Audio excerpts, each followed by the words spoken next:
société sans crime, ne vous faites pas d'illusions, c'est pas le jardin d'Éden, c'est Minority Report. Le rôle de l'État, c'est de dire j'ai un budget limité. Avec ce budget limité, mon rôle est de définir des priorités sans lesquelles on est en danger. Donc ça va effectivement, en règle générale, être l'infrastructure, l'énergie, le régalien, l'armée, etc. Au-delà de ça, normalement, l'État est censé dire le marché est plus efficient que moi. La phrase qui commence à revenir de manière inquiétante, c'est quand même si t'as rien à cacher, t'as rien à craindre. Et donc à la fin, on se retrouve dans un système un petit peu ubuesque où les seuls qui sont au courant de l'absurdité sont ceux qui ont intérêt à ce qu'elle continue. Comme on est en France avec 99% de taux de bancarisation, l'inflation faible parce qu'on a préféré mettre de la dette à la place, parce que les paiements sans contact au supermarché fonctionnent bien, etc. On est dans ce que tu dis, c'est-à-dire l'assurance le jour où la maison est en feu. Bonjour Alexandre, du coup on te reçoit pour la chaîne YouTube de Bull Bitcoin.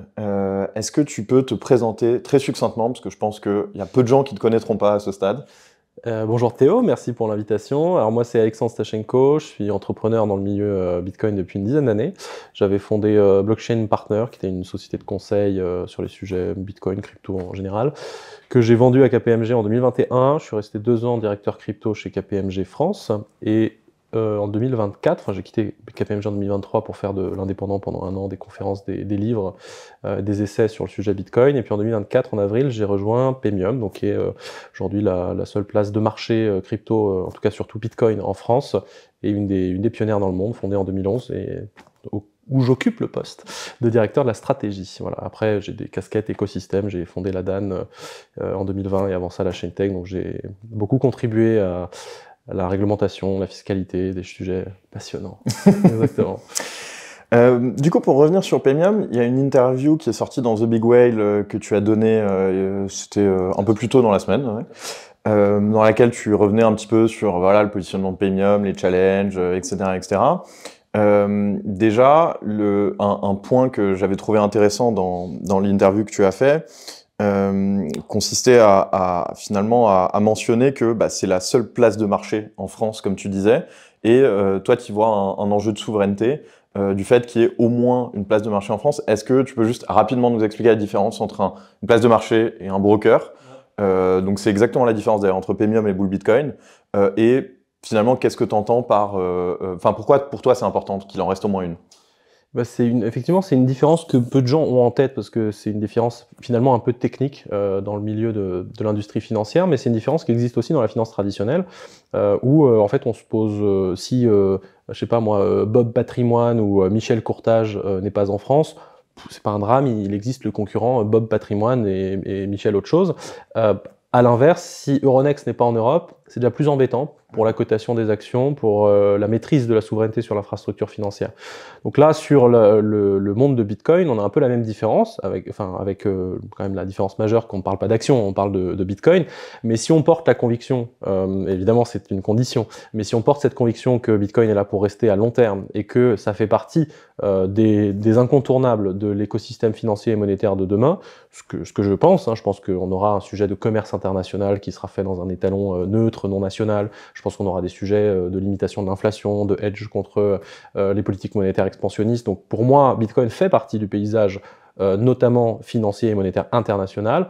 Si on part de ce postulat-là, alors l'absence d'une place de marché, ça veut dire quoi? Ça veut dire que d'un point de vue de la souveraineté, tous les acteurs européens sont condamnés à faire ce qu'on fait déjà sur le numérique, c'est-à-dire que dès qu'on veut s'approvisionner à la source, en fait on est obligé de demander l'avis d'une plateforme étrangère.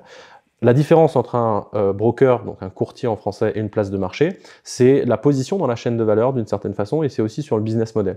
La place de marché, en fait, elle fait de l'intermédiation, elle met en relation des acheteurs et des vendeurs en créant une infrastructure de marché qui permet à un carnet d'ordre d'opérer. Donc ça va être des vendeurs qui vont mettre des ordres de vente, des acheteurs qui vont mettre des ordres d'achat, et lorsque le prix se rencontre, c'est là que se forme le prix. Le prix d'un asset est formé sur une place de marché. Donc quand on dit Bitcoin vaut 60 000 euros ou dollars ou peu importe, en fait on fait référence à un prix qui a été formé en tant que dernier échange effectué sur une place de marché.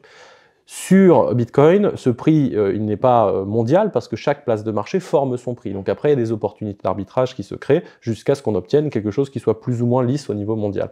Un courtier, il arrive plus tard dans la chaîne de valeur, c'est-à-dire que lui, en fait, son business model n'est pas, d'une certaine façon, l'intermédiation entre des gens qui ne se connaissent pas. Son business model, ça va être de s'approvisionner lui-même pour son compte en Bitcoin, en euros, en dollars, etc. Et ensuite, d'interagir avec ses clients comme un commerçant. Il va leur vendre des Bitcoins, il va leur vendre des euros qu'il possède lui-même, et il s'est fourni ailleurs pour obtenir ces euros ou ces bitcoins. Donc en fait, dans la chaîne de valeur, le niveau 0, l'infrastructure, c'est la place de marché. Et au-dessus, on rajoute des courtiers qui, en règle générale, vont être beaucoup plus efficaces, souvent dans le retail, parce qu'ils vont chacun avoir une stratégie de niche pour s'adresser à tel ou tel public, vont être peut-être meilleurs en expérience utilisateur, vont être meilleurs dans la conquête commerciale, vont être meilleurs voilà, dans plein de choses, mais les courtiers, de manière générale, ont mécaniquement une dépendance à l'extérieur, parce qu'ils doivent se fournir quelque part. Ils peuvent évidemment réduire cette dépendance en diversifiant l'approvisionnement, mais évidemment, du point de vue à la fois de la souveraineté européenne et française, mais aussi de Bitcoin, ne pas avoir de place de marché en France ou en Europe, même parce qu'on commence à en avoir de moins en moins en Europe, ça veut dire pour la souveraineté que c'est terrible, parce que ça veut dire qu'on n'a pas cette alternative de diversification. Donc concrètement, hein, pour rentrer dans le très très dur, on l'a vu en 2022, il y a une guerre, vous n'avez plus d'énergie. Ah, bah, flûte, alors on ne sait pas comment faire. Bah, on a la même chose sur la monnaie. Si demain, supposez que dans un monde où Bitcoin est vraiment ancré dans l'économie, que tout le monde s'en sert, etc., d'un seul coup, vous faites quelque chose avec lequel, je ne sais pas moi, les États-Unis ne sont pas d'accord, bah, ils peuvent vous appeler le lendemain pour dire vous n'avez plus d'argent. Bon, c'est pas pratique. Et je termine juste sur la partie souveraineté, sur la partie Bitcoin, c'est que Bitcoin est fort parce que Bitcoin est décentralisé. Donc, de la même façon, si dans 10 ans, il reste 3 plateformes qui sont toutes dans le même pays, c'est pas bon pour la décentralisation de Bitcoin. Donc, même si les autres plateformes ne sont pas au niveau des mastodontes mondiales, ça reste sain qu'il y ait une concurrence et que chaque continent, chaque zone économique ait sa propre plateforme pour pouvoir continuer à opérer. Ok, je comprends. Donc peut-être quand même pour resituer, pour faire une petite précision sur ce que tu viens de dire. Du coup, donc ce carnet d'ordre, il va aussi, permettre des cas d'usage un peu différents. Par exemple, vous n'allez pas aller chez un courtier pour trader, par exemple, parce que c'est pas une expérience d'utilisation pratique. Vous allez potentiellement avoir des spreads un peu plus élevés, donc vous allez avoir un désavantage par rapport à vos concurrents. Et par ailleurs, tu mentionnais un peu plus tôt finalement le concept de découverte de prix, c'est-à-dire que le prix se découvre forcément à la rencontre d'une offre et d'une demande. Et effectivement, nous, chez Bull Bitcoin, quand par exemple, on effectue une transaction pour un client, on n'a pas cette information-là, donc le prix, on va le chercher sur une source externe. Néanmoins, si un exchange, une place de marché, pardon, on va essayer de parler français, ne représente pas la majorité du volume, il s'y passe pas beaucoup de découverte de prix. On avait par exemple depuis très très longtemps en Europe Bitstamp, qui est un échange historique en Europe, mais qui a été racheté récemment par Coinbase. Par Robinhood. Par Robinhood, exactement, pardon. On les confond parfois les vilains dans les films. Et du coup, Bitstamp, je ne sais pas si vous avez déjà regardé à quoi ça ressemble le graphique en petit time frame, etc. En fait, il y avait assez peu de liquidité, donc il y a des moments où il y a plus d'ordre, etc. Et souvent, ça bouge justement parce que, comme tu le mentionnais, il y a des opportunités quand le prix se décale par rapport à d'autres places de marché. Donc il y a des arbitrageurs, donc c'est le métier, qui viennent, ils achètent à gauche, ils revendent à droite, ça leur fait une sorte de repas gratuit et ça va réaligner les prix. Mais donc, en définitive, dans ma situation hypothétique, il n'y a pas de découverte de prix qui se passe chez Bitstamp. Ils sont à la remorque de là où finalement la liquidité se trouve, la découverte de prix se fait. Et donc, dans ce contexte-là, est-ce que si on a des places de marché, mais qui ne peuvent pas rivaliser en termes de volume avec les concurrents asiatiques ou américains, est-ce que on n'est pas quand même dépendant de ces acteurs-là ? Non, parce que si je pousse le raisonnement jusqu'au bout, on ferme toutes les plateformes de marché sauf une, puisque par définition, celle qui n'est pas la plus grosse est en retard par rapport à la plus grosse. Donc c'est une question de... Après, ça évolue. Par exemple, la découverte de prix, jusqu'à 18 mois, je dirais à peu près, elle se faisait sur Binance, maintenant elle se fait sur Coinbase. Donc c'est un peu le propos sous-jacent, c'est de dire que l'angle prix est un des angles. Évidemment, quand on est une place de marché, on doit être plus compétitif qu'un courtier sur le prix, parce que le courtier, lui, justement, s'approvisionne à l'extérieur et qu'il ne va pas jouer forcément sur le prix. En règle générale, les courtiers aujourd'hui dans le monde Bitcoin sont entre 1,5 et 2,3 de frais sur les opérations, soit de frais, soit de spread, ça dépend comment c'est brandé. Les places de marché, pour Premium, ça commence à 0,6% et ça peut descendre jusqu'à 0. Kraken, Coinbase ou d'autres ont globalement des structures de frais un peu similaires. Il y en a certaines qui sont moins chères, elles ont des structures de coûts un peu différentes, mais en tout cas, on est dans ces eaux-là, on est dans du 0, donc c'est beaucoup moins cher. Donc on se doit d'être compétitif là-dessus. Maintenant, les clients ne vont pas regarder que la variable prix. En particulier des clients quand ils sont institutionnels, en particulier dans l'industrie financière où on va avoir des contraintes importantes, qu'elles soient réglementaires ou même simplement de vision long terme, où ils vont se dire « Ok, je suis prêt à payer 0,6 plutôt que 0,55 ». Pourquoi ? Parce que j'ai pas envie de travailler avec cet acteur-là qui certes peut m'offrir un prix moins cher, mais il est localisé dans un endroit où en fait on ne sait pas, peut-être que dans 2 ans c'est FTX, peut-être qu'en fait il fraude ses comptes, peut-être qu'en fait il n'a pas la liquidité, peut-être qu'en fait plein de choses qui font que le prix est certes un des atouts, mais c'est pas le seul. Nous là on a voulu justement mettre l'accent, c'est effectivement de ne pas fragmenter notre liquidité, donc ça n'aura échappé à personne. On n'a pas pour ambition de rattraper Binance ou Kraken sur être voilà, 15 000 shitcoins ou autres tokens bizarres. Si je peux me permettre, vous en avez quand même quelques-uns. On en a, mais on ne les a pas en place de marché, justement. C'est ça que, dans notre stratégie, nous, on est centré sur Bitcoin. On a quasi certitude, on ne peut jamais l'avoir en entier, mais que Bitcoin est là pour le long terme. Et que, accessoirement, c'est pas Bitcoin est une crypto parmi les autres. Il y a Bitcoin, puis il y a le reste. Cependant, on sait que si on doit faire des compromis dans le business, ce qui est toujours le cas, on peut jamais y aller en mode avec, voilà, sinon en règle générale ça marche pas. On sait qu'on a des stratégies qu'on doit adopter de façon défensive. C'est-à-dire qu'aujourd'hui, effectivement, si en tant que place de marché, on ne propose pas par exemple l'Ether, un stablecoin, peut-être 2-3 autres coins, en fait, notre offre de valeur, notamment pour les particuliers, elle va baisser parce que les gens n'ont pas envie de changer de plateforme d'échange lorsqu'ils passent d'un coin à un autre. Mais ces coins-là, on a décidé qu'on ne voulait pas, nécessairement, en tout cas pas aujourd'hui, mais qu'on va probablement l'étendre sur certaines paires, mais choisies, on va dire triées sur le volet. Mais pour l'instant, par exemple, on les active en courtage. Parce que justement, c'est beaucoup plus facile d'activer du courtage, quitte à se fournir chez des concurrents, mais parce qu'on considère que c'est pas core business. On considère que ça augmente notre proposition de valeur, mais que si demain Ethereum meurt, ben, on arrête le courtage d'Ethereum, ça nous tue pas notre business model. Okay. Donc en fait, vous vendez du Bitcoin par la porte d'entrée et de la merde par la porte de service, quoi. Non, parce que déjà, je considère pas qu'on... Je dis ça en rigolant. Bien sûr, et je comprends le propos sous-jacent, mais en gros, on vend pas de la merde parce que sur les tokens, on n'est pas sur 15 000 casinos à shitcoin et n'importe qui vient, on le liste. On doit en avoir 5 ou 6 de mémoire, quelque chose comme ça, peut-être un peu moins d'une dizaine. Soit parce que c'est des historiques, type Litecoin, qui est en fait un fork de Bitcoin et qui a une autre proposition. À un moment donné, la narrative, c'est que Bitcoin c'est l'or, Litecoin c'est l'argent, etc. Mais en tout cas, il y a des gens qui sont toujours attachés à Litecoin. Litecoin n'a pas prévu d'avoir un VC qui sort un projet, etc. Donc, Ethereum aussi, parce que la conviction qu'on a, c'est que, encore une fois, Bitcoin n'est pas une crypto parmi les autres. Bitcoin est sur son créneau, et puis à côté, il y a des blockchains programmables. Si demain la finance ouverte se passe sur une blockchain, nous on considère que effectivement Cardano, Solana & Co, dont certains qui se font arrêter toutes les 3 semaines, sont pas forcément les concurrents les plus probables, mais Ethereum a parfaitement un avenir devant lui. C'est juste pas l'avenir de Bitcoin. Alors, désolé, je vais me faire un peu l'avocat du diable, mais dans ce cas, pourquoi genre Bitcoin Cash ou Basic Attention Token, qui sont ni importants, ni historiques, ni d'avenir? Non, parce que, alors historiquement, c'est parce que alors Bitcoin Cash, c'est parce qu'il y avait eu ce fork à l'époque, et donc il y avait eu cette scission dans la communauté. C'est vrai qu'en 2017-2018, c'était pas le Bitcoin Cash aujourd'hui. Exactement, donc, mais la question se pose, tu as raison, et sur le BAT, c'était une question de conformité par rapport aux valeurs, de réduire, de préserver l'anonymat sur le modèle de la pub qu'il y avait autour de BAT. On n'a pas, alors ça c'est le legacy, c'est ce qui existe sur Premium. On n'a pas vocation, comme je le disais, à rajouter 70 coins, mais on a quand même vocation en tant que place de marché, on le disait, il y a quand même un enjeu de liquidité, donc on doit être en permanence sur la crête, ne pas la fragmenter, parce que sinon on passe en dessous d'une forme d'effet de seuil où effectivement là on est à la ramasse H24 et donc en fait on disparaît, donc on doit rester au-dessus d'un effet de seuil pour rester une alternative. En vérité aujourd'hui quand on va se sourcer en Bitcoin sur Premium, quand on est un particulier ou même qu'on met des ordres à 10, 20, 30, 40, 50 000 euros, on a un slippage qui est tolérable, qui est largement OK. On n'est pas sur, voilà, dès qu'on met un ordre à 5 000, on est en train de tuer le marché. Donc on est une alternative qui aujourd'hui est viable sur Bitcoin.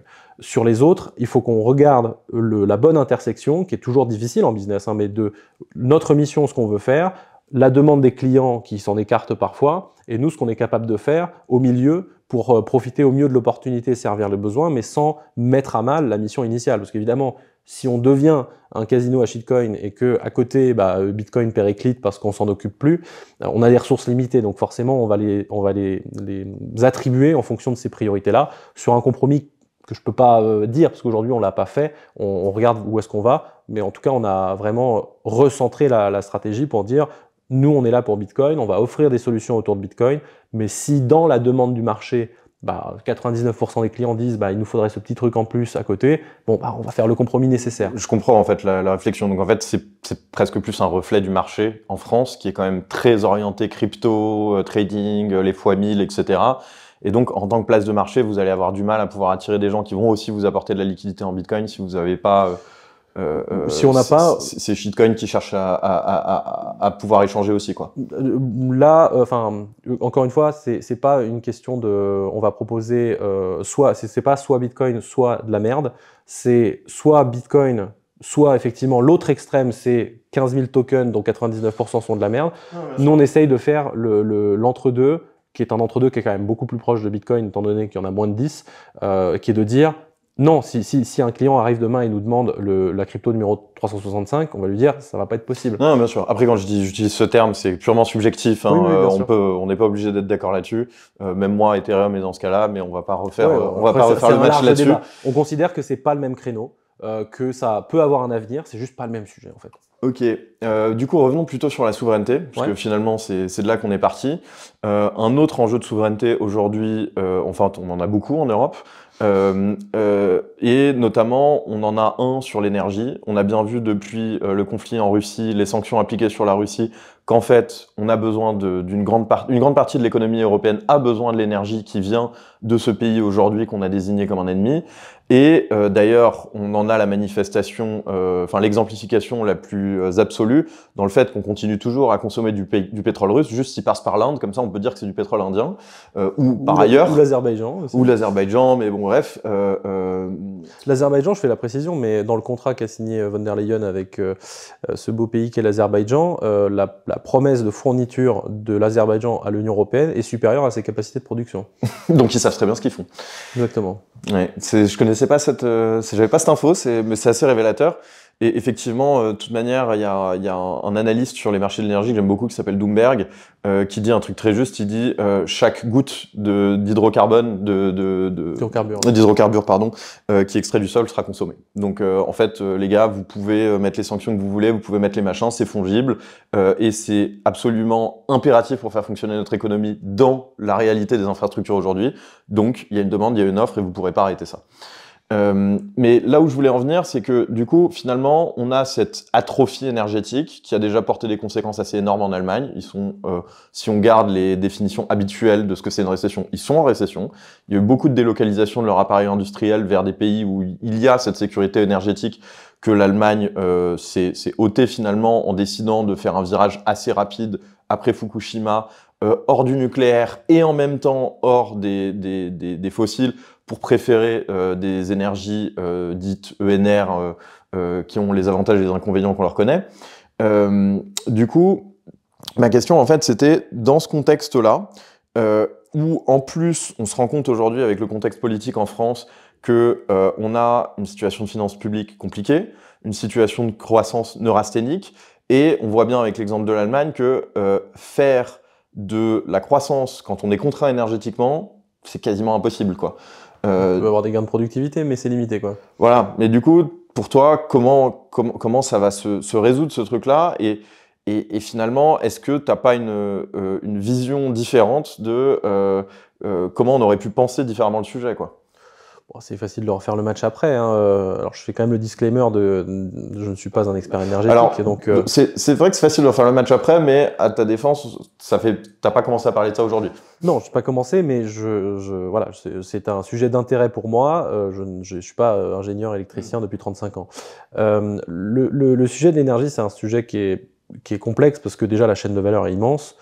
parce que c'est quelque chose qui est, c'est pas une matière première comme les autres. On fait pas le reste sans énergie. Donc ça a une place particulière dans l'économie. Ça a toujours eu une place particulière, y compris en géopolitique, parce que voilà, si on n'a plus d'énergie, on s'arrête, donc on peut plus rien faire. Donc c'est un sujet qui est crucial, mais qui pour moi est symptomatique de ce qu'a fait l'Europe à la sortie de la guerre froide, dont j'avais parlé d'ailleurs à Surfing Bitcoin, et qui était incarné dans le livre de Fukuyama, La fin de l'histoire. L'Europe était persuadée, l'Allemagne en premier lieu, parce qu'ils sont traumatisés culturellement de la responsabilité qu'ils portent dans la Deuxième Guerre mondiale, et donc ils avaient une vraie volonté de sortir de l'histoire. Ils ne veulent plus avoir de volonté de puissance, parce que la puissance égale, ce qu'ils ont fait au XXe siècle égale pas terrible, donc on va faire une forme de refoulement freudien, et on ne va plus en parler, et on va faire de l'économie, et c'est tout, point. Mais donc du coup, ils sont sortis de cette pensée géopolitique de l'école, on va dire, réaliste, qui consiste à dire que les États n'ont pas d'amis, ils ont des intérêts, et donc en fait, si jamais il y a quelqu'un qui a un levier d'interaction sur ton pays, sur ta puissance, sur ta géopolitique, en fait, il peut s'en servir, si jamais les choses ne sont plus si alignées qu'elles ne l'étaient avant. Donc l'Allemagne est allée vraiment les deux pieds dedans, en se disant, de toute façon, il n'y aura plus jamais de conflit, puisque la démocratie et le capitalisme ont gagné, donc finalement, le monde n'est plus qu'une avancée vers cette fin de l'histoire où on va tous se serrer la main gentiment dans un monde où tout le monde est parfait et gentil. Évidemment, c'est pas le cas, et ça pour le coup, effectivement, ça fait 20 ans qu'il y a des gens qui le disent, qui disent voilà, enfin, on est suicidaire d'aller dans cette direction-là, et donc ça se traduit pour l'Allemagne sur l'énergie. Maintenant, la France a fait le choix inverse à cette époque-là, notamment parce que il y avait le général de Gaulle et Pompidou, et qui eux n'avaient pas trop la philosophie fin de l'histoire. Ils savaient bien qu'ils étaient à la fois une puissance d'équilibre, mais que ne serait pas fini dans les années qui allaient suivre, et qu'on aurait toujours des conflits, et qu'il y avait besoin d'avoir une indépendance sur des sujets régaliens et importants. Donc on a lancé les programmes nucléaires, et on est quand même plutôt mieux embarqué que l'Allemagne sur le sujet de l'énergie. Mais évidemment, De Gaulle n'est plus là, et donc la classe politique des 20-30 dernières années a pris le relais. On se souvient de la vidéo de Dominique Voynet qui se targue d'avoir trahi son pays devant caméra en disant « Ah, j'ai bien suicidé mon propre pays sur le nucléaire ». Donc évidemment, les temps ont changé, mais en même temps, on a un sujet presque structurel et un petit peu tabou, c'est que si l'Allemagne ne se fournit pas en Russie, si la France ne se fournit pas en Algérie ou au Qatar, on n'a plus de fossiles. Donc soit on fait une cure monstrueuse, et il y a des choses qui ne sont pas remplaçables. Aujourd'hui, le transport, on ne sait pas le faire trop sans le fossile.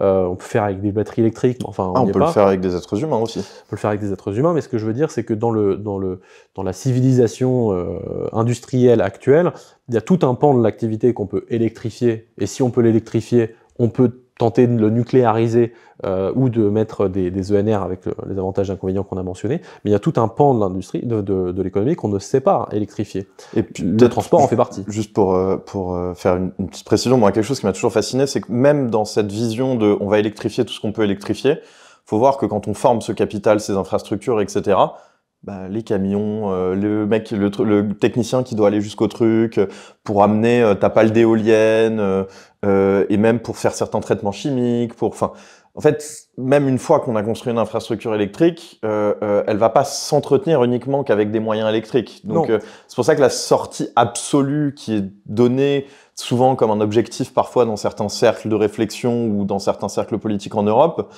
peut paraître même complètement, refléter une grande ignorance de comment l'économie réelle fonctionne en fait. Mais je pense que là où ça connecte avec le sujet de la critique que Bitcoin fait au système monétaire actuel, c'est que dans les faits, la Terre étant limitée, on sait que les ressources le sont aussi. Maintenant, c'est une question d'échelle de temps. Est-ce que c'est dans 10 ans, dans 20 ans, dans 100 ans mais ou dans 10 000.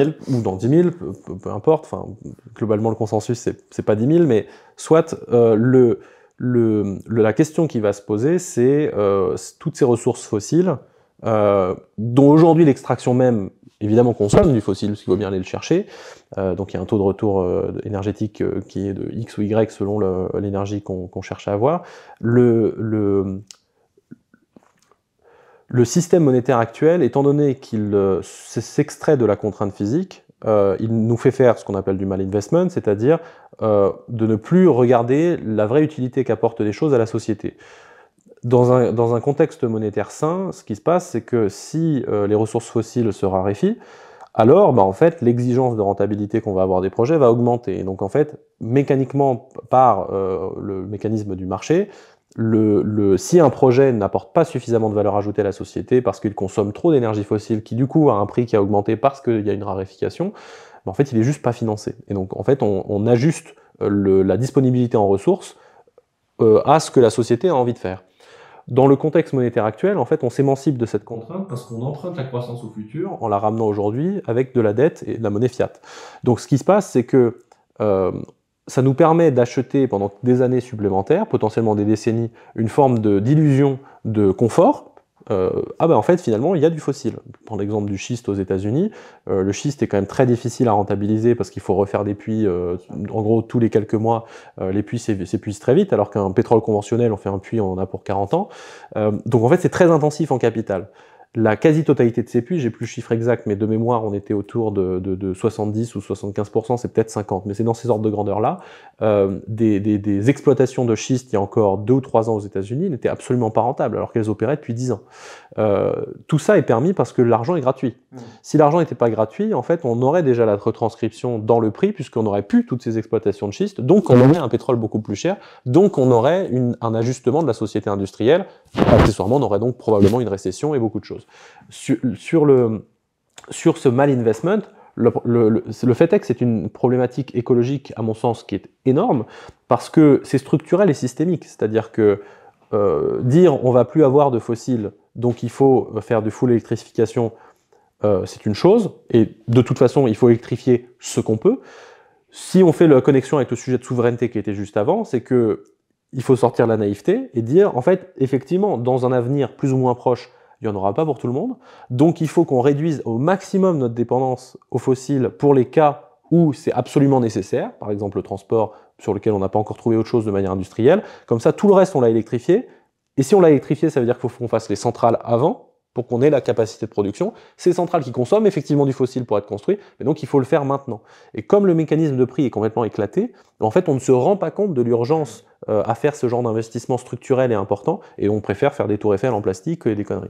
Alors, du coup, c'est intéressant parce que ça m'amène directement à ma question suivante, qui finalement, on voit aujourd'hui que l'enjeu de la souveraineté, il commence à être utilisé, même comme élément de langage dans le politique, depuis à peu près le Covid, j'ai l'impression, parce qu'on s'est rendu compte... Surtout 2022, mais le Covid a été le premier cliquet, oui. Ouais, voilà.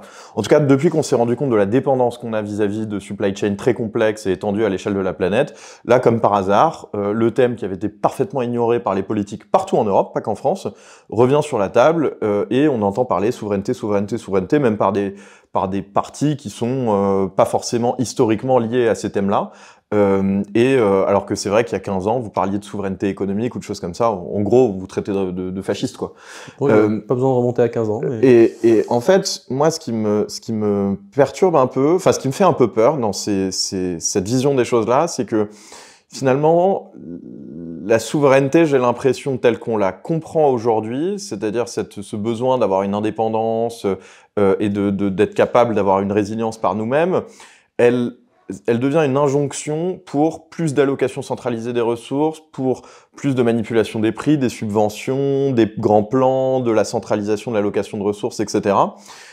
Et finalement, ce que tu disais juste avant, c'est que une grande partie du problème, même peut-être la racine du problème, vient du fait qu'on a des faux prix parce qu'on a une monnaie Monopoly, et que donc du coup, on n'est pas capable de rationaliser les investissements qu'on fait, donc on va faire du malinvestment. Et du coup, est-ce que finalement, on ne devrait pas plutôt souhaiter quasiment, c'est une discussion que j'avais eue préalablement sur une vidéo avec Yorick, où je lui demandais les États, l'adoption de Bitcoin, etc. Il me disait, moi, je préférais que ce soit les gens qui adoptent Bitcoin. Et ça m'a fait un peu végéter, et c'est vrai que, en fait, est-ce qu'on ne devrait pas plutôt souhaiter, j'ai pas de réponse à donner, hein, mais est-ce qu'on ne devrait pas plutôt souhaiter une souveraineté individuelle des Français, plutôt qu'une souveraineté de la France, parce que le remède risque de rajouter risque de nous emmener encore plus dans le problème actuel, quoi. C'est la différence entre le libéral et le libertarien, d'une certaine façon. Alors je redirige pour ceux que ça intéresse sur la question précise que tu viens de poser, la vidéo que j'avais faite pour le Be Only à Annecy, puisque c'était exactement le thème de ma vidéo, souveraineté individuelle et collective. Le libertarien dira qu'effectivement la liberté individuelle prime et qu'il faut qu'on ait une société de contrat, en gros. Je le fais très rapidement. Le libéral va dire que le citoyen, l'individu est libre parce qu'il peut le faire dans un cadre dans lequel la propriété lui est garantie, et en l'occurrence elle est garantie par l'État. Et c'est la différence que je fais dans ma vidéo à Annecy entre la possession et la propriété. Typiquement, on peut posséder au sens possession des bitcoins parce qu'on en a la clé. Si l'ensemble de la société considère que vous êtes criminel, que vous n'avez rien à faire là, etc., vous ne pourrez pas en jouir, puisque personne n'en voudra de vos bitcoins. Donc en fait, vous en avez une propriété factice. De la même façon, si vous avez, je sais pas, vous êtes en possession d'une maison parce que vous êtes dedans et que c'est la vôtre, l'avantage d'avoir un État qui garantit la propriété, c'est que vous pouvez la quitter le matin, aller travailler et revenir le soir, et c'est toujours votre maison. Donc il y a un vrai avantage, et c'est la différence entre le libéral et le libertarien. Le libéral dira non, il y a quand même un intérêt à avoir un État.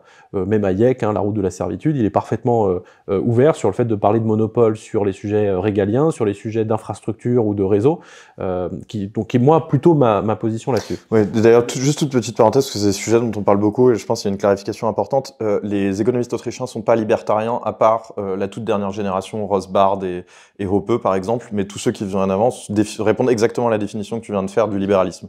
Effectivement, Hayek, effectivement, c'est pour ça que je le précisais dans la route de la servitude. Pour le coup, lui, il dit pas non, il y a que des contrats partout, il n'y a jamais d'État. Non, l'État est un mal nécessaire, mais voilà. Sinon, voilà. Donc la réponse à la question, c'est sur les sujets, enfin la souveraineté. On va reprendre depuis le début. La souveraineté, elle se comprend mieux quand on utilise un autre terme qui est l'autonomie stratégique, parce que si on utilise le terme souveraineté, effectivement, on peut avoir le biais de penser qu'on va être autarcique, on va faire tout soi-même et que c'est beaucoup mieux.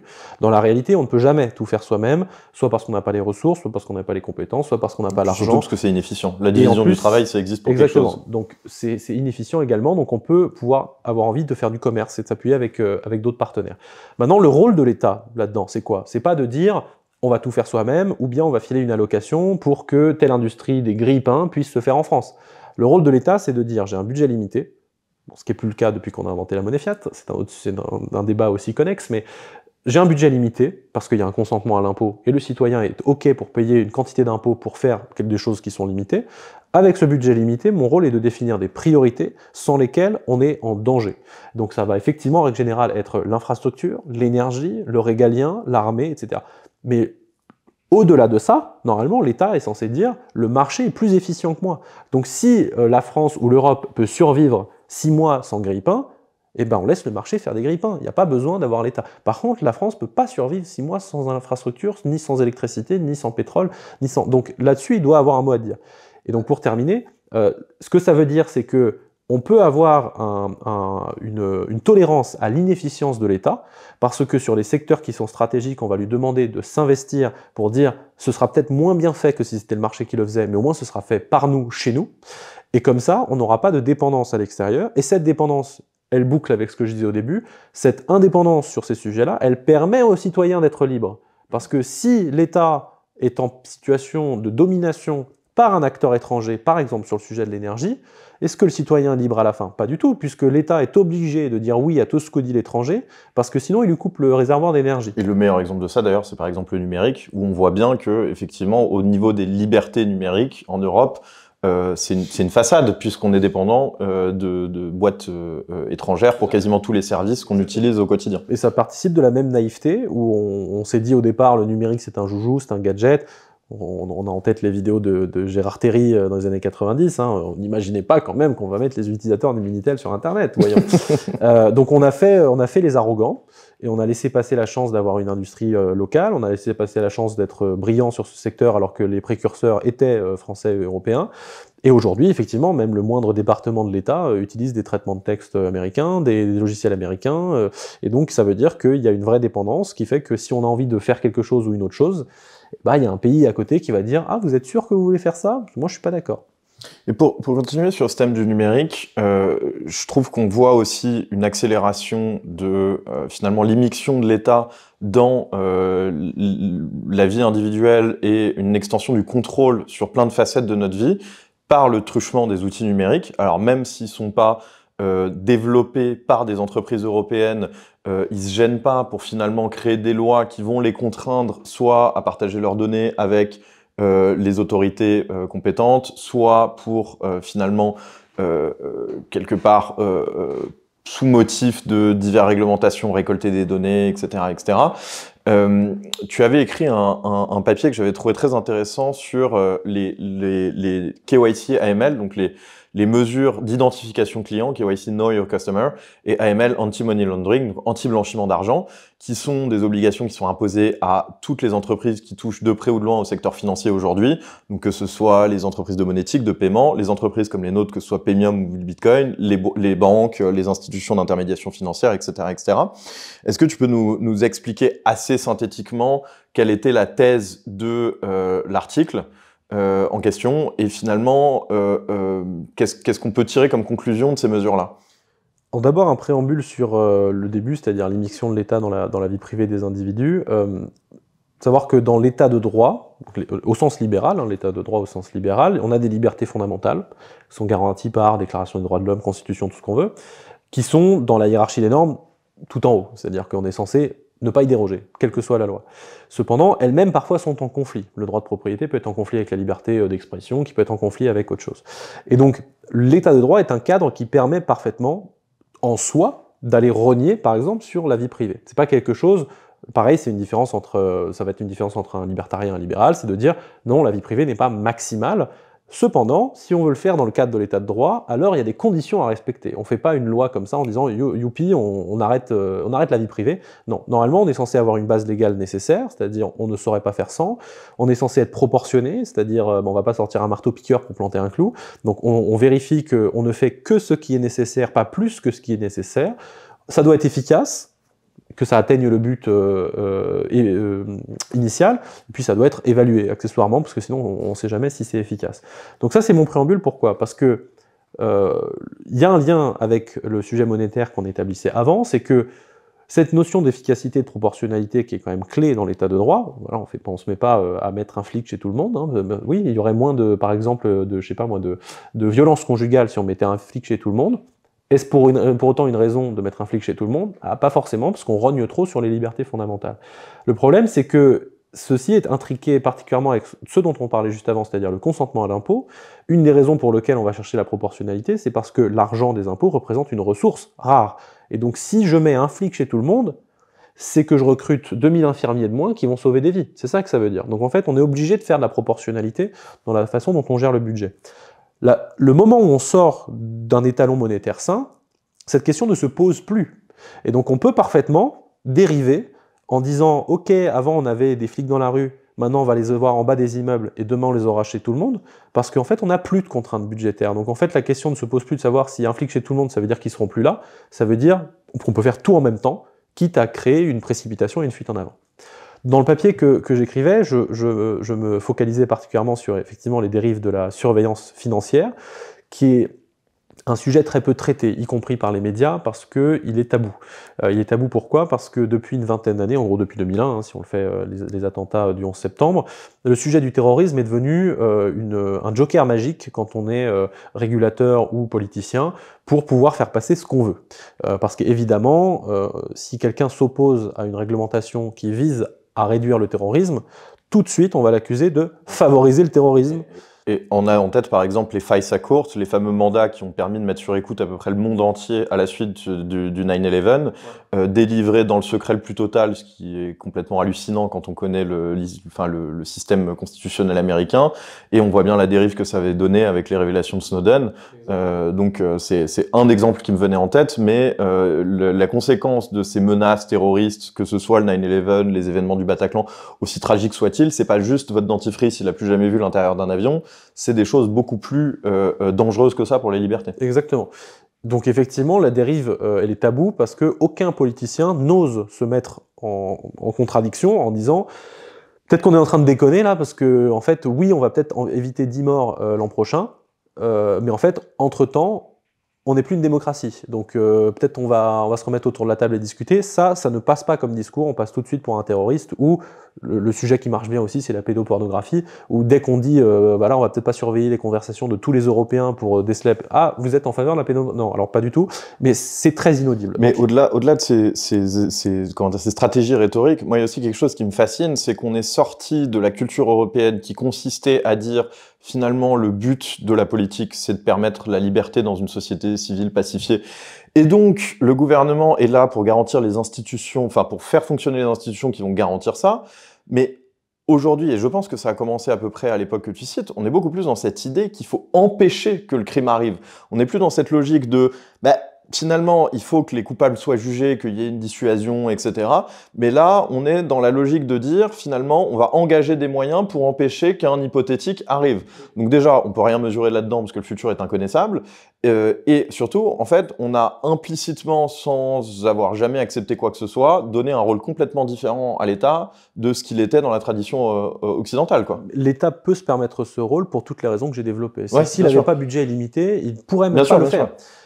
J'avais écrit un article qui s'appelait Éloge de l'anonymat, qui est sur mon LinkedIn, dans lequel je disais exactement ce que tu disais, c'est-à-dire une société sans crime, ne vous faites pas d'illusions, c'est pas le jardin d'Éden, c'est Minority Report. Exactement. Donc Durkheim aussi en parlait en disant que de toute façon, même si on abolit un crime, la norme va se déplacer, il y a autre chose qui sera un crime. Donc de base, c'est sain, et évidemment, si on est concerné par le crime, quand on entend ça, on a envie de frapper la personne qui le dit, c'est parfaitement légitime, mais en soi, quand on prend de la hauteur et qu'on regarde la société, une société sans crime n'est pas une société saine. Ça veut dire que le crime ne peut pas s'exprimer.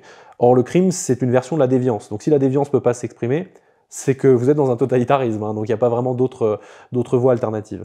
Donc, sur la surveillance financière, il y a effectivement ces artifices rhétoriques qui font que c'est très difficile de tenir un discours politique qui soit contre ça, parce qu'on se fait exclure tout de suite, et en fait on perd son poste, tout simplement, on ne se fait pas élire. Et donc ça donne une voie tracée pour effectivement faire des dérives, tous les 2-3 ans, en gros, sur des nouveaux textes. On en est au AML 6 en Europe, hein, qui a été voté en début d'année, donc texte anti-blanchiment numéro 6, en une vingtaine d'années, qui, là, maintenant, c'est des limites sur les paiements en cash dans toute l'Europe, c'est l'interdiction des cryptos anonymes, donc il y a une plateforme concurrente qui vient d'interdire Monero en Europe pour ces raisons-là, c'est la vérification d'identité pour les transactions sans seuil, donc à partir de 1 euro pour les gens qui font de la crypto, chose dont sont exonérées les banques d'ailleurs. Donc on voit qu'on rentre de plus en plus dans des trucs qui sont absurdes, parce que ça n'a aucune espèce de proportionnalité. Et donc ce que j'essaie de montrer dans le papier, c'est que on a des choses qui sont complètement délirantes, entre les emprisonnements de développeurs parce qu'ils ont créé du code, bon ok, les mesures anti-blanchiment qui sont inapplicables, voilà. J'essaie de montrer que la dérive, elle était en cours et très bien avancée, mais qu'en plus, ce n'est même pas efficace. C'est-à-dire que quand on regarde des travaux académiques sur le sujet de la lutte contre le blanchiment, déjà ils sont rares. Première chose, c'est qu'ils sont rares, il n'y en a pas beaucoup. Et ça, c'est inquiétant, parce qu'on se dit quelque chose qui est mis en place partout dans le monde, dans toutes les zones économiques, par tout le monde, sans cligner des yeux. Hein. Vraiment, c'est tel groupe d'action financière qui donc représente l'intérêt de mettre en place des mesures anti-blanchiment nous a dit de faire ça. C'est ça, des mesures qui concernent finalement peut-être 4 milliards de personnes sur lesquelles il n'y a aucune analyse. C'est voilà, quand même inquiétant. C'est embêtant. Il y avait une méta-analyse qui avait été faite par un chercheur qui s'appelle Ronald Paul de l'Université de La Trobe en Australie. Donc méta-analyse, c'est-à-dire que lui-même avait fait ce travail d'aller chercher la dizaine ou la quinzaine de papiers qui ont été faits en une quinzaine d'années, pour dire c'est quoi la substantifique moelle de tous ces papiers-là. Et il a une phrase dont je cite quasiment le verbatim, je m'en souviens pas par cœur, mais c'est quelque chose du genre « Les politiques anti-blanchiment concourent au prix des politiques publiques les moins efficaces jamais imaginées ». Elles sont ni efficaces ni efficientes. On rappelle la différence, efficace, on atteint le but, efficient, on le fait avec le moins de ressources possible. Efficace parce que, en réalité, le crime s'est jamais aussi bien porté, il continue de fleurir, le PIB du crime déjà, monte, si on regarde juste les affaires récentes, il y a une révélation il n'y a pas longtemps comme quoi il y a des banques qui avaient beaucoup facilité les mouvements de fonds du groupe Wagner et de Prigozhin à titre personnel. Donc franchement, si le mercenaire qui a le plus d'exposition au monde n'est pas attrapé par ces mesures, enfin, à quoi elles servent? Et je pense aussi notamment à l'affaire de blanchiment d'argent des revenus du cartel Juarez par HSBC en 2012, qui finalement avait donné lieu, je crois, à une amende qui était inférieure aux sommes gagnées grâce au blanchiment. C'est surtout que personne n'est allé en prison. Oui, mais enfin bon, bref. Alors que le développeur, lui, il y va avant son procès. Donc il y a un petit décalage, entre guillemets, de proportionnalité. Mais oui, donc elles sont pas efficaces, parce que on n'arrive pas à attraper les gens, et en plus, le crime continue de prospérer. Mais en plus, elles sont pas efficientes parce que elles viennent mettre un poids économique supplémentaire sur l'industrie privée et sur le secteur public, d'aller faire des vérifications qui, non contentes de coûter énormément d'argent, en plus viennent rogner sur les libertés fondamentales, parce que la phrase qui commence à revenir de manière inquiétante, c'est quand même « si t'as rien à cacher, t'as rien à craindre », qui est une phrase absolument terrible en démocratie. On ne peut pas dire ça, c'est pas possible. Mais sur la partie du coût, sur l'Europe seulement, je citais le chiffre de mémoire, mais vous pouvez le vérifier dans l'article en question, le coût juste pour le secteur juste pour le secteur privé de la lutte anti-blanchiment en Europe, c'est 144 milliards par an d'euros. Le total du crime, c'est 110 milliards. Donc en fait, en Europe, on est dans une situation si absurde que juste le privé, donc sans compter le public, dépense plus que l'intégralité du crime. Donc même si les mesures étaient efficientes à 100%, ou efficaces en l'occurrence plutôt à 100%, ça coûterait quand même trop cher. Or, cette efficacité, elle n'est pas de 100%, elle est de 0,05%. Donc on récupère quasiment rien, et encore, c'est en étant généreux, parce que dans ces 0,05%, on ne sait pas la part qui aurait été récupérée quand même, grâce à des contrôles aux douanes, des saisies, des choses qui ne relèvent pas de la surveillance financière. Donc on est vraiment dans un délire très important, quoi. C'est pas on a réussi à récupérer 50%, c'est 0,05% contre une hypothécation des libertés fondamentales, des dérives totalitaires et un coût important sur la puissance publique et privée qui, en plus, évidemment, crée des barrières à l'entrée, donc des monopoles et des cartels, donc un impact indirect sur plein d'autres secteurs de l'économie. J'en veux pour preuve le secteur crypto qui, en France, n'arrive toujours pas à ouvrir de compte bancaire.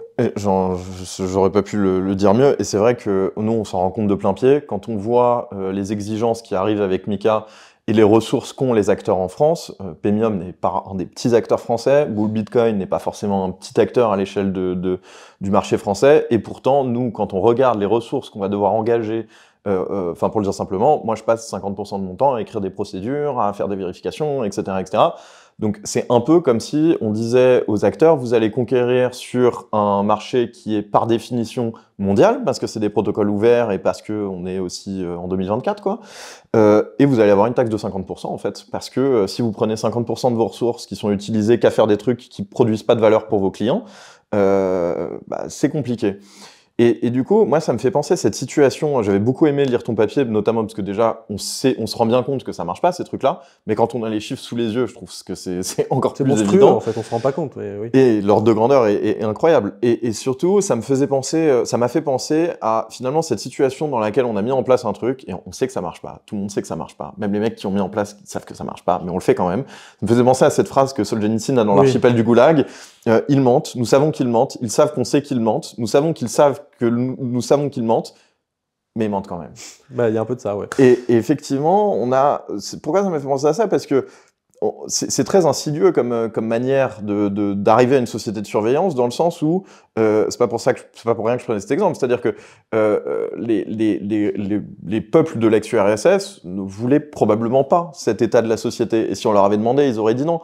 Mais en fait, en atomisant les gens et en leur faisant faire des trucs absurdes toute la journée dans un système où finalement leur bon sens leur dit un truc, mais la norme, donc le besoin d'appartenance, le fait de rester dans la loi, etc., de protéger ses intérêts personnels, etc., vous fait faire un comportement différent, vous pouvez arriver à faire des choses aux gens pendant très très longtemps, en fait. Oui, mais c'est parce que le système s'auto-entretient, en fait. Le problème, c'est qu'il est une fuite en avant qui tue mécaniquement la concurrence, ceux qui ne sont pas d'accord avec, pour des raisons économiques majoritairement, mais ça peut être aussi des raisons normatives ou de capture du régulateur, enfin, il y a plein de raisons.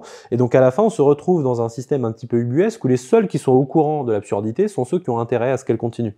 Parce que c'est trop complexe, la finance. Il y a beaucoup de politiciens qui ne veulent même pas y toucher, parce que quand on rentre dedans, aujourd'hui, les produits financiers, la réglementation financière, faut se cogner un paquet de pages à lire et à comprendre, en ayant le verbiage, la connaissance, l'historique, le marché. Donc, c'est pas accessible comme ça. Et donc, beaucoup préfèrent tout simplement dire, bon, je vais rester en surface, je vais reprendre les éléments de langage d'un lobby X ou Y, et puis je vais faire ma carrière comme ça. Donc, dans le cas de de la société, de la surveillance financière. Là, on parle des enjeux économiques, et on peut en continuer d'en parler, parce qu'il y a des sujets connexes de concentration du marché, cartélisation, capture de régulateurs, qui sont très avancés. En France, on avait eu le sujet où il y avait même un membre du board de l'AMF qui a démissionné il y a 2 ans en disant « les conditions d'indépendance de l'AMF ne sont plus réunies en France ». Parce que l'actuel président de l'AMF vient du lobby bancaire. Son précédent poste, c'était directrice générale de la Fédération bancaire française, sachant que son poste encore avant, c'était au ministère de l'économie, donc elle a vraiment le conflit d'intérêts public et privé. Et aujourd'hui, elle est régulateur, je sais pas comment on dit, du secteur. L'ESMA, au niveau européen, c'est un ancien de Santander, le gouverneur de la Banque de France est un ancien BNP, et en fait, le truc s'auto-entretient, puisque comme on a créé une barrière à l'entrée, aujourd'hui, si on veut être un professionnel de la finance, on est quasiment obligé d'aller dans une banque, donc si on veut être régulateur financier et qu'il n'y a plus que des professionnels dans la banque, on est obligé de s'approvisionner chez les banquiers. Et en même temps, si vous avez une surrégulation partout, vous allez, entre guillemets, la meilleure chose que vous pouvez faire pour développer votre business, augmenter vos marges, vos parts de marché, etc., c'est d'obtenir des niches, de naviguer la régulation, etc. Et donc, en définitive, on finit un peu dans la grève d'Ayn Rand, quoi. C'est-à-dire qu'on met quelque part à la place des entrepreneurs, des grands managers, etc., à la tête de l'appareil de production, des gens qui ont je vais pas dire pour seule qualité, mais pour qualité principale, leur connexion, leur capacité à comprendre le système, leur capacité à avoir fait les lois, etc. C'est un pantouflage que plein de personnes ont dénoncé en France depuis des années, à le faire, mais ça ne s'arrête pas, quoi. Ça ne s'arrête pas, et puis comme je le disais, non seulement ça ne s'arrête pas, mais ça s'auto-entretient, puisque voilà, à coup de cartels, de barrières à l'entrée, de machin, ça devient très difficile. Un exemple de ça, c'est qu'il y a quelques années, les acteurs français, pour ceux qui s'en souviennent, on nous avait imposé sur la partie crypto la double vérification d'identité, en disant non, en fait, le KYC tout seul ne suffit pas, il faut vérifier par une deuxième voie, qui seront parmi la liste des voies certifiées par l'ANSSI. Alors c'était formidable parce qu'à l'époque, il n'y avait que 2 voies. Il y avait la solution de la Poste et un virement SEPA. Donc en fait, par définition, pour qu'un acteur européen, donc il y a un marché crypto en face de lui de 7 milliards d'individus potentiels. Ben non, si vous êtes situé en Europe, ce marché vient d'être réduit à entre 60 millions, la France, parce que la Poste est accessible qu'en France, ou, si vous avez de la chance, les gens bancarisés en Europe. Mais c'est tout, point, c'est votre borne max. Et donc on se dit, mais donc nous on est les seuls à avoir ces contraintes-là. Ça n'empêche pas des acteurs étrangers sans aucune contrainte de continuer d'opérer en France. D'ailleurs, les Français ne se privent pas d'aller chez ces acteurs-là. Et nous, on nous impose des contraintes supplémentaires qui, de toute façon, comme elles seront, tu le disais tout à l'heure, une taxe, entre guillemets, déguisée, puisque du coup, on doit passer 30-40% de notre temps à faire des choses qui ne sont pas du développement commercial, bah forcément, on est moins compétitif. Et donc, si on est moins compétitif, eh ben, on meurt. Et donc, si on meurt, soit on est racheté par un concurrent étranger, soit le cartel actuel des acteurs financiers continue. Je vais dire un tout petit mot aussi sur le fait que les gens ne se rendent pas compte aussi qu'il y a un impact qui n'est pas que économique, parce que là on a notre discussion, les gens pourraient dire en gros ils se plaignent, ils ont des taxes à payer, ils sont pas solidaires de la nation. C'est pas exactement. Je vais prendre un exemple très droit humain. Vraiment là on est sur la base. En Union européenne, supposons que vous avez réussi à avoir le droit d'asile. Donc vous êtes protégé par l'Union européenne, vous avez le droit d'exercer comme un citoyen normal, vous êtes protégé. Donc par définition, vous venez d'un endroit qui n'est pas spécialement respectueux des libertés individuelles. Bah donc vous ne pourrez pas être bancarisé, puisque vous serez dans une liste d'endroits qui ne sont pas recommandables par l'institution, qu'on appelle le GAFI, tout sauf élu, mais qui recommande de dire, voilà, ces gens-là sont sur liste grise, liste noire, vous n'avez pas le droit de dealer avec eux. Donc vous venez en droit d'asile en Europe, en France, disons en France, et en France, on n'a pas le droit de toucher son salaire hors d'un compte bancaire. Donc vous avez le droit d'asile, vous ne pouvez pas vivre, parce qu'il y a une réglementation financière qui vous dit que si vous venez d'un pays comme ça, bah vous êtes risqué, donc... Alors évidemment, personne ne prend la responsabilité, le régulateur dit aux acteurs de faire l'approche par les risques, et évidemment l'acteur, il n'a pas envie de prendre le risque, il voit quelqu'un venir d'un pays qui est soit autoritaire, totalitaire, machin, bon, on va pas mettre en cause l'ensemble de la licence bancaire de l'établissement pour prendre un client dont on ne sait pas ce qui va se passer. Donc c'est un cas absurde parmi tant d'autres, hein. On pourrait dire les camionneurs canadiens en 2022, au UK il y a eu Nigel Farage qui s'était fait jeter alors que c'est un personnage politique important, et on a fini par apprendre que c'était pour ses opinions politiques. En Inde, en 2024, il y a eu le parti de l'opposition qui s'est fait couper tous ses comptes bancaires. On a eu Charles Gave en France, parce qu'il a eu l'outrecuidance de prêter à la campagne de reconquête. Tout à fait.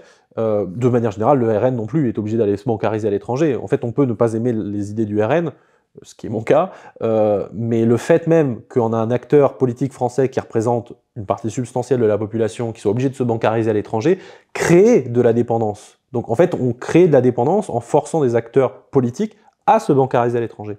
Donc en fait, cette surveillance financière... On va écrire des beaux articles pour dire qu'il y a trop de connivence avec tel ou tel pays, Exactement. et que du coup c'est des traîtres à la nation, alors qu'on les a poussés dans leur bras. Exactement. Donc en fait, cette surveillance financière, elle est insidieuse parce qu'on ne se rend pas compte des ramifications sur la démocratie, sur les libertés individuelles. Et encore, si tout ça était efficace, mais c'est pas le cas. Ouais, et puis c'est intéressant parce que j'ai l'impression qu'en expliquant ça, tu as presque listé toutes les zones dans lesquelles Bitcoin fleurit et grandit. Parce que là où ces individus se font, ou entreprises, ou partis politiques, se font finalement exclure du système à un point où l'exemple que tu donnais avec le demandeur d'asile, enfin voilà, vous avez bravé la mort dans certains cas, vous êtes honnête, vous avez envie de travailler, et quelque part on vous l'interdit juste parce que vous n'avez pas le bon passeport, quoi. Et bah finalement, c'est aussi là que Bitcoin s'insinue, c'est-à-dire que même si bien sûr c'est jamais agréable de vivre dans une zone grise entre guillemets, voire d'être dans cette situation qu'on décrivait avant.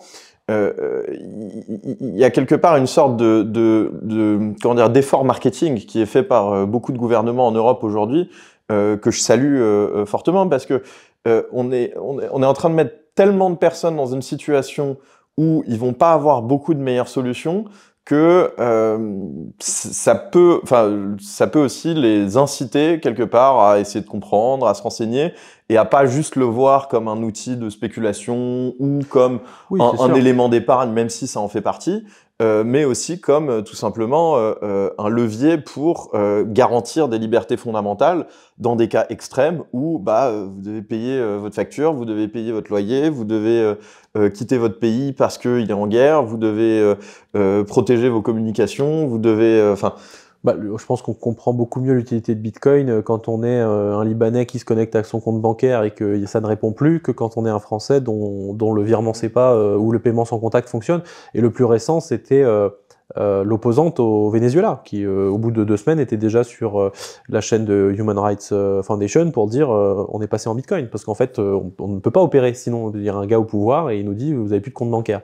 Donc effectivement, on espère qu'on n'en arrivera pas au stade du Venezuela, mais on a besoin de cette soupape de sécurité à côté, qui est ce système de déviance, qui est Bitcoin, qui est un système neutre de liberté, qui donc remet la capacité d'innover, remet la capacité d'être libre, parce qu'effectivement, la dérive actuelle du système, tant qu'elle n'a pas de porte de sortie, est désespérante. On ne voit pas où on va. Et là, on a une petite lueur d'espoir de se dire, si on développe assez ce système financier concomitant parallèle, en fait, il y a un aiguillon. Ils pourront pas faire ce qu'ils veulent parce que s'ils vont trop loin, à un moment donné, les gens vont s'en aller. Il y a un contre-pouvoir d'une certaine manière. La concurrence. Et c'est très intéressant parce que là, la discussion qu'on a vraiment dans le cadre de la préservation des libertés, d'avoir cette espèce de contre-pouvoir qui, dans le fonctionnement des administrations, le jeu démocratique, etc., et les forces politiques, peut éviter des dérives trop extrêmes, ça n'a de réalité que si on a si on fait sa garde en propre, qu'on a une capacité à pouvoir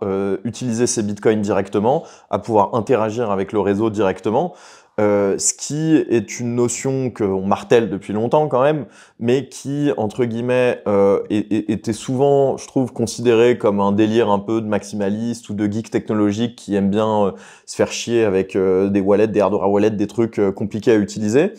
Mais en fait, aujourd'hui, on a de plus en plus de cas, avec les répressions dont tu parles, où on est dans des situations où on se rend compte que c'est vrai que oui, j'avais des bitcoins sur Revolut ou sur n'importe quelle autre plateforme, hein, j'ai pas de préférence, et en fait du coup je me suis dit que j'allais pouvoir les utiliser dans tel cas. Je pense par exemple c'était l'exemple des truckers qui ont découvert que en fait ils avaient de l'argent jusqu'à ce qu'ils en avaient plus le jour où ils ont commencé à gêner en utilisant leur droit complètement constitutionnel à manifester. Ça a d'ailleurs été jugé comme étant anticonstitutionnel par la Cour constitutionnelle du Canada en 2024, mais c'était trop tard, 2 ans trop tard. Oui, et d'ailleurs, encore un bel exemple de on fait une action préventive alors qu'on devrait a posteriori faire appliquer le droit. Et effectivement, c'est dans ces situations-là qu'on voit l'importance de la self-custody, et c'est quelque chose qui est un peu frustrant, je trouve, dans dans nos chaussures, où on répète ça à longueur de journée, mais c'est vrai qu'on se rend compte du besoin d'une assurance le jour où la baraque est en feu, quoi. C'est très difficile de comprendre ça quand, bon, bah, t'es en France, t'es tranquille, t'es dans ton salon, ok, il y a des choses qui vont pas bien dans le pays, etc., mais on n'est pas du tout dans les exemples que tu citais, du Venezuela, de la Russie, de l'Iran ou autre. Moi, j'avais eu, pour l'anecdote, j'avais fait un cours à HEC sur le sujet de Bitcoin. L'audience à HEC, il y a 30% de Français, mais le reste, c'est des internationaux. Et donc, c'était très drôle de voir la différence parce que au premier rang, j'avais un Russe à côté d'une Ukrainienne. Le Russe avait payé ses frais de scolarité en crypto, parce qu'il n'avait plus d'argent pour quitter le pays. L'Ukrainienne s'était en allée avec de la crypto, en l'occurrence Bitcoin, parce que, bah, pareil, les distributeurs s'étaient limités, etc. J'avais 3 Indiennes où, quand je leur disais, je leur parlais de dévaluation de la monnaie, elles disaient, oui, oui, t'inquiète, on voit très bien de quoi tu parles. Voilà, j'avais une Libanaise, premier rang, qui, pareil, oui, la débancarisation, fait, ouais, tu peux passer à la suite, je vois de quoi tu parles. J'avais de tout. Et puis la première question qui m'a été posée à la fin, au bout d'une heure de présentation, c'est un Français qui m'a dit, voilà, merci pour la présentation, je pense que j'ai toujours pas compris à quoi servait Bitcoin. Et en fait, j'étais là, mais t'as écouté tes petits camarades, en fait, ou pas? Parce que c'est même pas de moi, hein, je les ai fait participer précisément pour te donner l'exemple que c'est pas mon délire personnel, en fait. C'est dans la salle, tous les gens qui ne sont pas français voient très bien de quoi je veux parler. Mais comme on est en France avec 99% de taux de bancarisation, l'inflation faible parce qu'on a préféré mettre de la dette à la place, parce que les paiements sans contact au supermarché fonctionnent bien, etc. Effectivement, on est loin, on est dans ce que tu dis, c'est-à-dire l'assurance le jour où la maison est en feu. Mais il y avait vraiment cette difficulté de compréhension et un autre truc culturel qui était que sa première question de la deuxième personne, c'était un Français aussi qui demandait « mais qui est Satoshi Nakamoto ?» Parce que pour les Français, si on ne sait pas qui y a derrière, il y a un côté un peu analyse marxiste, hein. Il faut que tu me dises d'où tu parles, sinon je ne peux pas te faire confiance. Et dans les autres pays, Satoshi, bon, c'est une question, mais c'est pas non plus... Oui, c'est ça, on voit que le truc marche. Voilà, c'est pas rédhibitoire. C'est une question, on va dire, c'est intéressant, parce que ça excite l'imaginaire et que ça permet de marketer des documentaires à la con. C'est comme la chouette d'or qui vient d'être trouvée. Mais pour revenir sur la self-custody en 2 minutes, moi, ma conviction, c'est que, en fait, il y a 2 niveaux d'analyse. Il y a le niveau faire sa self-custody, et il y a le niveau, la self-custody est une alternative qui existe. Le fait que la self-custody existe est, jusqu'à un certain point, suffisant comme alternative pour pouvoir s'échapper d'un certain nombre de situations. Et pour beaucoup, de la même façon que, je sais pas, moi je rentre dans un taxi, je demande pas de quoi le moteur est fait, je vais au restaurant, je vais pas inspecter la cuisine. Moi, je n'ai pas comme volonté d'aller vers une société où personne se fait confiance. La division du travail fonctionne, non, mais il y a des lois, etc. À l'inverse, tu vas peut-être faire confiance aux avis que tu as vus sur le restaurant avant d'y aller. Tout à fait. C'est pour ça que je dis qu'il y a un deuxième niveau, qui est la faire soi-même. Jusqu'à une certaine mesure, le fait d'avoir la capacité, par exemple, tu es sur une place de marché ou tu es sur Revolut ou peu importe, et tu peux retirer à tout moment, pour certains cas, ça suffit. Ouais, mais tu peux jusqu'à ce que tu puisses plus. Mais dans certains cas où effectivement tu te dis, bah en fait, moi j'ai vraiment le doute sur la capacité du système à survivre les 6 prochains mois, dans ce cas-là, ce qui est intéressant, c'est que dans le système bancaire, ta seule alternative, c'est d'aller au guichet, retirer en physique et ensuite de stocker sous un matelas. Dans le système Bitcoin, tu peux parfaitement aller retirer ces Bitcoins et dire maintenant je fais de la self-custody. Bah, ça dépend de la plateforme, ça dépend de la situation, alors, ça dépend du fait qu'elle ait des Bitcoins, parce que tu te mets dans une situation où tu permets des FTX aussi. Justement, c'est là que je veux en venir, c'est que les acteurs ne se valent pas tous. Moi, ce que je trouve marrant, c'est que tu as certains acteurs qui permettent de s'exposer au prix de la crypto depuis 3-4 ans, mais qui ne permettent pas de retirer. Et aujourd'hui, quand ils disent, en fait, grande nouvelle, on vous permet de retirer, tout le monde est là genre, ah, formidable, exceptionnel. Ils permettent de retirer les bitcoins, quoi. Donc ça veut dire qu'avant, ils ne les avaient pas vraiment. Moi, je considère que si effectivement, à tout moment, on ne peut pas retirer... Ou ils n'avaient pas la capacité technique de le faire. Ce qui est autre chose, mais enfin, ça ne prend pas 4 ans non, à designer la capacité de faire. Puis d'ailleurs, on peut vous aider, hein. C'est pas très compliqué. Tout à fait. Donc nous, on est assez serein, en tout cas moi personnellement, je suis assez serein sur le fait de dire que les gens qui veulent s'éduquer à la self-custody, c'est important, même pour tout le monde, d'avoir une part de ce qu'on a en self-custody, parce qu'on ne sait jamais. Mais c'est parfaitement logique, et je pense que au-delà des early adopters, la plupart des gens n'auront pas envie de le gérer eux-mêmes parce qu'ils n'en ont pas soit la capacité, soit le temps à dédier, soit la confiance en eux-mêmes, soit autre chose. Mais ce qui fait que dans la courbe d'adoption, la plupart des gens qui sont devant nous, qui n'ont pas encore adopté, il y a une éducation qui est nécessaire à faire la self-custody, mais ce ne sera pas la porte d'entrée, parce que ce sera trop difficile comme niveau. Ce sera probablement plutôt le niveau 2 ou 3 dans le chemin d'apprentissage et d'adoption, et qu'au bout du bout, si c'est quelqu'un qui se lève à 5 h du matin parce qu'il est boulanger, qui fait son pain, nanana, il rentre, il a sa famille, etc., il est à 22 h 30, il est crevé, il n'aura pas nécessairement le temps de cerveau disponible ou la volonté de se mettre dans des sujets de conservation, de multicycle, de déplacer ses clés, de les stocker géographiquement des endroits différents. Et donc, il préférera peut-être se dire « Ok, j'ai de la self-custody, mais c'est un ledger chez moi, et puis bon, si je me fais cambrioler, tant pis. » Plutôt que de dire je vais faire l'effort de vraiment le faire pour 100% de mes assets. Donc c'est pour ça que le marché peut servir ces différents besoins. Il y en a qui n'ont pas besoin de faire la même chose. Et après, tu as des formes de custody qui ne sont pas exactement de la self-custody, mais que je trouve qui sont déjà un compromis un peu moins dégueulasse par rapport à des plateformes offshore dont tu n'as aucune idée de la respectabilité et des processus internes. C'est de, par exemple, trouver quelqu'un autour de toi qui lui a fait l'effort, tu lui fais confiance, etc., etc. C'est-à-dire que, tu vois, pour moi, je n'opposerais pas l'injonction à la self-custody au fait de dire aux gens, bon, OK, vous pouvez plus faire confiance à personne. Dans certains cas, tu as des protocoles comme par exemple Fedimint qui essayent finalement de rendre les cas que je décris plus faciles. C'est-à-dire de dire, bah, en fait, pourquoi pas s'appuyer sur les réseaux de confiance historiques qui ont toujours existé dans l'humanité, c'est-à-dire le local, la famille, les gens qu'on connaît parce qu'on est enraciné avec eux et qu'on partage notre vie avec eux quoi qu'il arrive.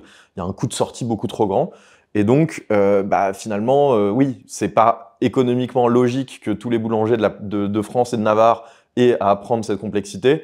Par contre, c'est peut-être pas déconnant de se dire que si on prend le nombre de Dunbar, on a tous dans les 50 personnes qu'on connaît bien, machin, etc., quelqu'un qui peut déjà, nous aider à comprendre tous ces sujets-là, nous prémâcher le travail un petit peu, etc., parce qu'il faut quand même le dire que je pense qu'à ton époque où t'es rentré, la mienne, c'était quand même beaucoup plus difficile et beaucoup plus chronophage de faire tout ça que maintenant.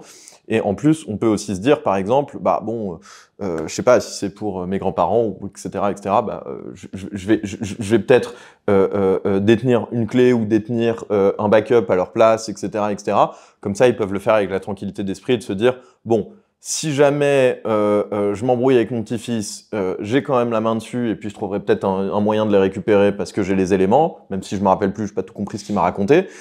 Et puis bon, si jamais j'ai une galère, de toute manière, il y a un filet de sécurité, quoi. Oui, il peut me débloquer. Mais chacun va y aller avec son niveau de... L'éducation, effectivement, je suis d'accord avec toi, il n'y a pas de... L'injonction, il ne faut surtout pas terminer sur une injonction à la self-custody à 100% pour tout le monde. Ouais. Pour moi, c'est plus risqué. Ouais, c'est ça. Souvent, faut y aller petit à petit. Hein. Moi, quand j'y suis allé petit à petit au début. Hein. Tout à fait. Mais c'est plus sain. Et même dans la majorité des gens, il y aura probablement une proportion qui fera de la self-custody, mais qui aura envie de la faire pour 10% de son épargne, qui est le matelas de sécurité au cas où tout part en cacahuète et il faut s'en aller avec de l'argent. Voilà. Carrément.